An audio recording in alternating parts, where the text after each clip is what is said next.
जय माँ दुर्गा आदिशक्ति की जय हो। जय महाकाल, जय जय महाकाल।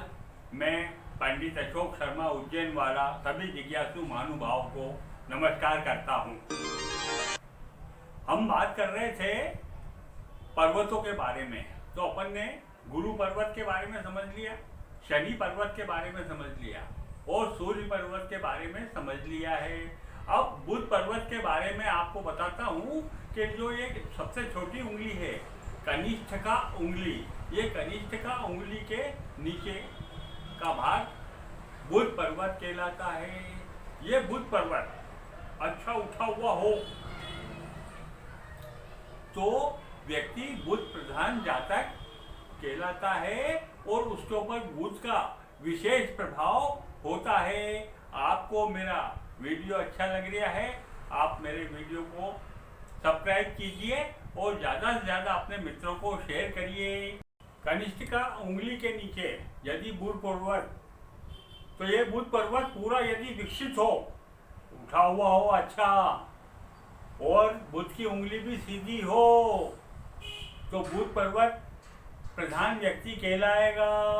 वो बुध प्रधान व्यक्ति के अंदर क्या विशेषताएं रहेगी कि वो बुद्धिमान होगा, सुलझी हुई बात करने वाला होगा और कूटनीति का जानकार, और वो अपने काम को बड़ी चतुराई से, समझदारी से करने वाला होता है।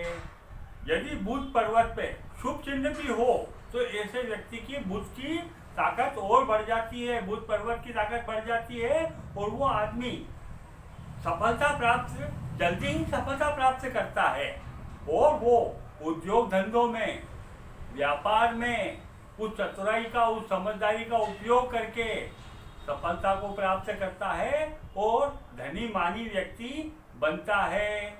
यदि बुध पर्वत मध्यम स्थिति में है तो जितना ज़्यादा सफलता उच्च बुध वाला प्राप्त करता है उतनी सफलता तो प्राप्त नहीं कर पाता। फिर भी समतल पर्वत वाला व्यक्ति भी बुध का, मेहरबानी का, कृपा उसके ऊपर होती है और वो जो है सामान्य परिस्थितियों में अपना व्यापार धंधा, अपनी चतुराई और समझदारी का उपयोग करता है। और यदि बुध पर्वत दबा हुआ हो या उसके ऊपर अशुभ चिन्ह भी हो तो ऐसा व्यक्ति को बुध की कोई भी सहायता नहीं मिल पाती है और वो सामान्य जिंदगी जीता है। उसके अंदर बुध की विशेषताओं का चूंकि प्रादुर्भाव नहीं होता है, इस वजह से वो उस समझदारी और उस कलाकारी का फायदा नहीं उठा पाता है। किंतु यदि बुध पर्वत दबा हुआ भी हो, उसके ऊपर अशुभ चिन्ह भी हो और बुध की उंगली टेढ़ी भी हो तो फिर ऐसा व्यक्ति जो है वो 2 नंबर के काम करने वाला, बदमाशी में ज़्यादा दिमाग लगाने वाला और ज़्यादा से ज़्यादा पैसे कमाने में लगने वाला व्यक्ति होता है। ये आपको ध्यान रखना है। अब आपको मैं मंगल पर्वत के बारे में बताता हूँ कि इस बुध पर्वत के ही नीचे हृदय रेखा और मस्तिष्क रेखा के बीच में जो ये कोने पे गर्दी वाला स्थान है, ये उद्धव मंगल होता है। मंगल को 3 भाग में बांटा गया है, तो ये पहला उद्धव मंगल। और गुरु पर्वत के नीचे मस्तिष्क रेखा और आयु रेखा जहाँ मिलती है उसके ऊपर शुक्र का जो स्थान है, उसके वहां पर शुक्र पर्वत के ऊपर वाला हिस्सा बिल्कुल आयु रेखा और मस्तिष्क रेखा से मिला हुआ, ये निम्न मंगल कहलाता है। तो ऊर्ध्व मंगल और निम्न मंगल में क्या अंतर है? तो ऊर्ध्व मंगल जो है व्यक्ति के अंदर प्रतिरोधात्मक शक्ति, प्रतिरोध करने वाली शक्ति, तो प्रतिरोधात्मक शक्ति को डेवलप करता है, जिससे व्यक्ति किसी भी गलत बात का विरोध करने की हिम्मत रखता है, शक्ति रखता है और वो किसी भी गलत काम को रोकने के लिए सक्रिय हो जाता है। और यदि निम्न मंगल उठा हुआ है तो निम्न मंगल क्या होता है कि यह आक्रामक शक्ति को डेवलप करता है आक्रामक शक्ति को डेवलप करने की वजह से क्या होता है कि यदि ज़्यादा उठा हुआ है ये, तो व्यक्ति हाथापाई पे भी उतर जाता है। यदि उसकी बात नहीं मानी जाती है तो निम्न मंगल कम उठा हुआ हो, समतल हो तो ज़्यादा अच्छा है। और ऊर्ध्व मंगल ज़्यादा उठा हुआ हो तो आदमी में ज़्यादा प्रतिरोधात्मक शक्ति रहेगी, क्योंकि वो प्रतिरोधात्मक शक्ति वाला व्यक्ति नियंत्रित रहता है। वो सुरक्षा की भावना से प्रतिरोधात्मक शक्ति होती है उसके अंदर, इसलिए जो है ये उठा हुआ हो और तो ये चलेगा। अब ये जो बीच का स्थान है ये मंगल की तैलेटी है, ये व्यक्ति के क्रोध को बताता है कि वो क्रोध कैसा करता है, किस प्रकार से करता है, ज़्यादा देर तक उसके अंदर क्रोध रहता है या कम देर में क्रोध होता, इसकी गहराई को देख के इसका अनुमान और सही फलित मालूम पड़ जाता है। अब हम देखते हैं कि ये जो हथेली से ऊपर उठा हुआ भाग है, ये गद्दी वाला, वो मस्तिष्क रेखा के नीचे का हिस्सा, ये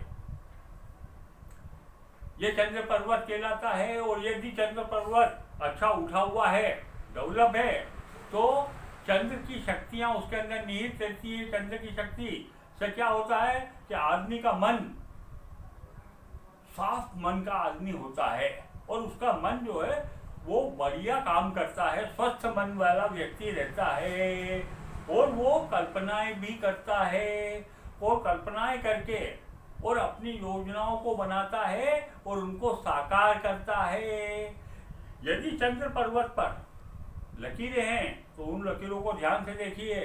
खड़ी लकीर तो फायदे वाली है, किंतु यदि आड़ी लकीरें हों या अशुभ चिन्ह हो तो उनको देख के उसका नतीजा निकालना पड़ता है कि उसका नतीजा क्या निकलता है।